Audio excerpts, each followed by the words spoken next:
Chapter 2. The moment I crossed the threshold, I heard Papa bragging about my best qualities. Beautiful, agreeable, friendly. She is one of a kind, my Meg is.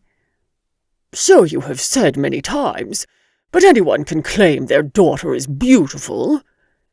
The speaker had a deep, booming voice that made me instantly picture a tall, broad-shouldered man.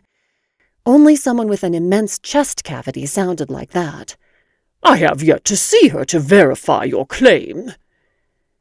I closed the door behind me, which rang the tiny bell suspended over the frame. She's back, Papa said eagerly. He poked his head out of the sitting room. Meggie, I wondered where you were. It's getting dark.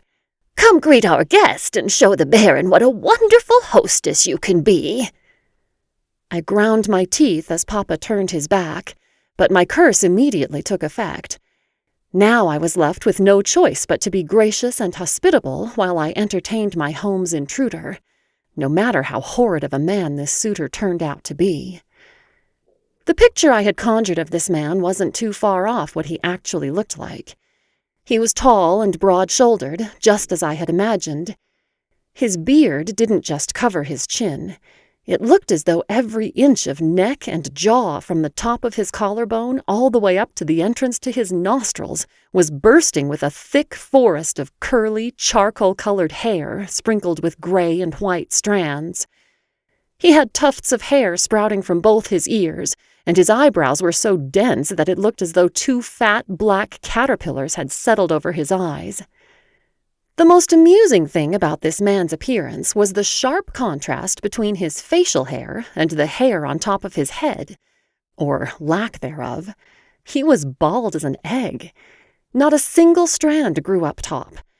Perhaps his head had been confused as to where hair belonged, and instead of sending it to the top of his unusually shiny and polished head, it redirected it to burst out through every pore on his face. I tried to assess his age.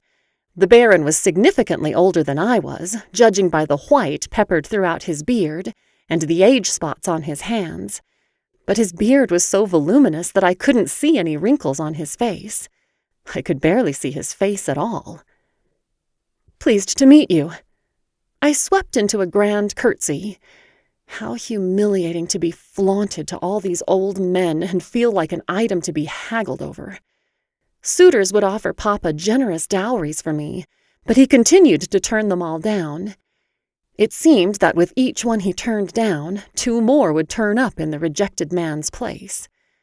Our town wasn't that large, but we were near enough to the capital that word continued to spread, helped along by Papa's tall tales, of the girl so beautiful that no man was worthy of her beauty, or some pathetic drivel like that. I thought that such a beautiful woman would be home earlier in the evening, the latest suitor said silkily, pressing his lips to my hand. Or at least, I assumed he did. The thick black and gray bush around his lower face covered his mouth entirely. It rather felt like someone had used my hairbrush to graze the back of my hand. "Where were you, anyway?" Papa asked, bouncing on the balls of his feet. I didn't respond, too absorbed with watching the suitor's every move to think much about the question. This man was clearly wealthy, dressed impeccably in the latest fashions, with nary a wrinkle in his clothes. His skin had a waxy quality to it, and his smile looked like it had too many teeth in it. Just like a crocodile, I thought. This man was yet another who would lie in wait before snapping up his prize. The very thought sent a cold shiver down my spine, and goosebumps popped onto my arms. "Answer me, Meggie." "Edna and I were picking flowers," I lied smoothly. He never said I needed to answer honestly. Papa stood several paces behind the Baron, so he couldn't see how this suitor didn't even try to hide the fact that his eyes were constantly drifting from my face down to my bodice. His mouth twisted into an appreciative smile, as if he were examining the wares he had purchased and was congratulating himself on so great an acquisition. My insides curdled. I had never felt so low or dirty as I did as this revolting man examined me. Papa smiled encouragingly at me, and the curse held my beaming face frozen, as if I was having the time of my life. "Forgive me, good sir, but I didn't catch your name." "I am Baron Gerard of Eldonia, but you, my dear, may call me Handsome Jerry." "Delighted to make your acquaintance," I said in a glossy voice. I would sooner cut out my own tongue than use his requested name. "Just as you said, Miller," Gerard said. "Beautiful and well-mannered. The perfect wife. Turn for me, dear." "I don't think I shall, Baron Gerard." I held my icy smile firmly in place. Unless Papa ordered me to, I would never perform like some animal at an auction. I had been ordered to be a good hostess, but that did not mean allowing the Baron to stare at me from every angle. What would this man want next, to count my teeth? The Baron shrugged off my refusal and turned back to Papa. "Shall we discuss terms?" Of course, terms. It really was an auction. The bell over the shop door chimed. Papa wrung his pudgy hands. "Dear, dear, this is late for a customer. Meggie, would you please help them? I would like a few words in private with Baron Gerard." I curtsied again and went to tend the shop, the curse still forcing me to smile all the way. Once out of the Baron's eyesight, the curse released me from playing a polite hostess, and I massaged my sore cheeks. So much smiling. Rhys was leaning against the wall by the door, waiting patiently for me. I sighed in relief at the sight of him. He always seemed to know when I needed an excuse to escape. I would never need a knight in shining armor. I had Rhys. "Let me guess, another suitor who isn't taking the hint?" I nodded. Baron Gerard, or Handsome Jerry, as he prefers to be called. He is about 3 times my age, fabulously rich, and smells like dead fish. "Sounds like a catch." I began to laugh.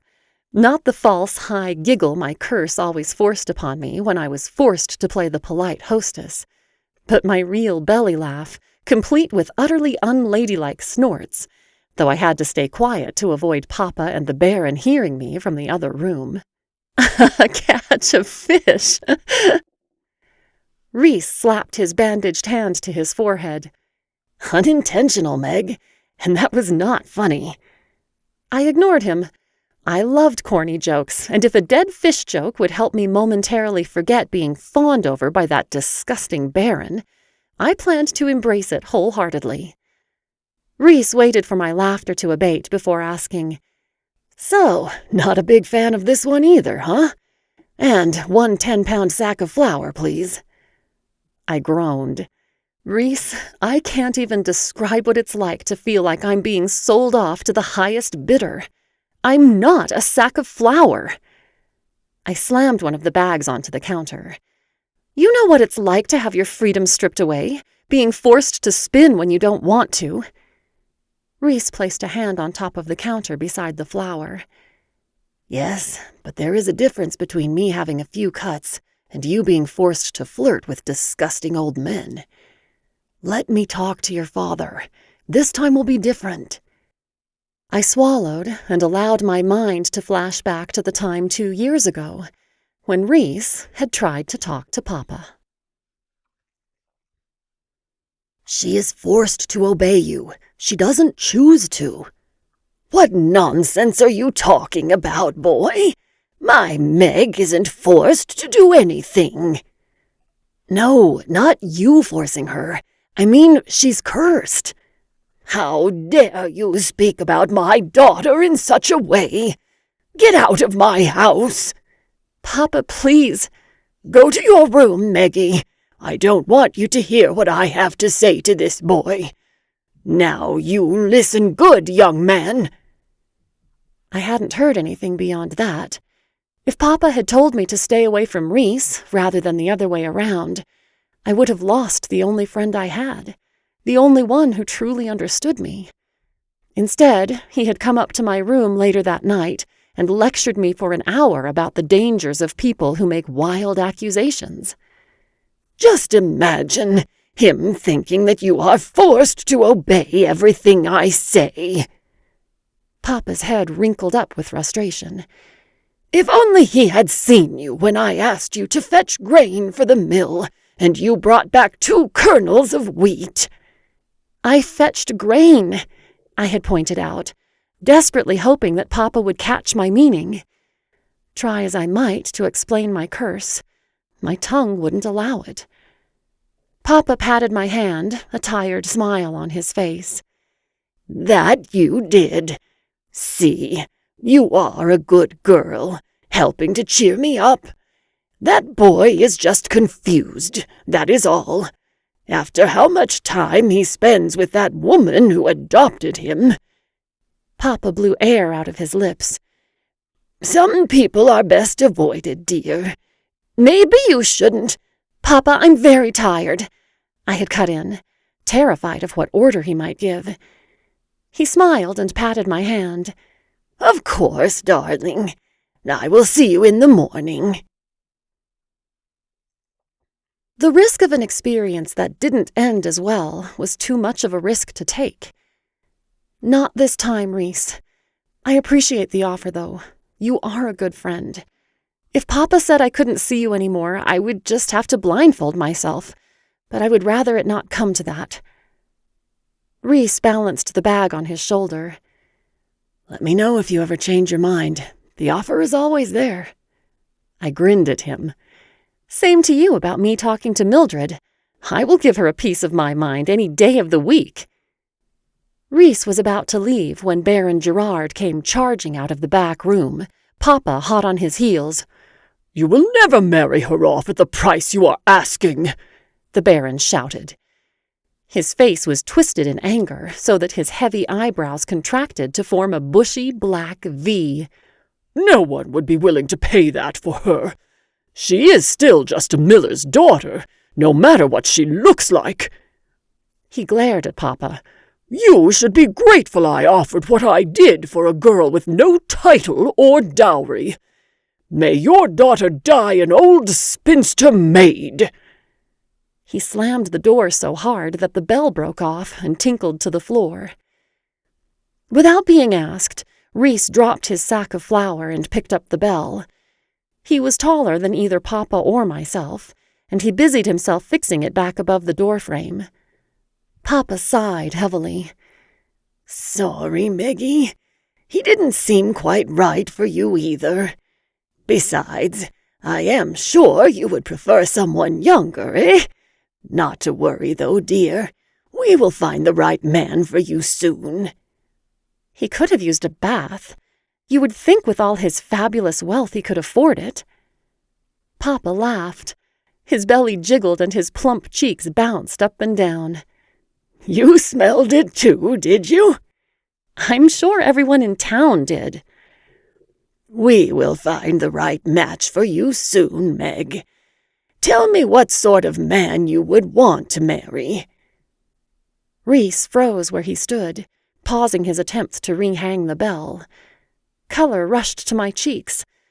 Of course Papa had to order me to say what sort of man I want to marry in front of Rhys. I would want someone who is kind and wants a family and who sees me for who I truly am. I want that for you too, darling. We will find the right man soon, I am sure. Papa hugged me. Over his shoulder, I couldn't help noticing the way Rhys's shirt was pulled tight across his back as he stretched up to finish attaching the bell.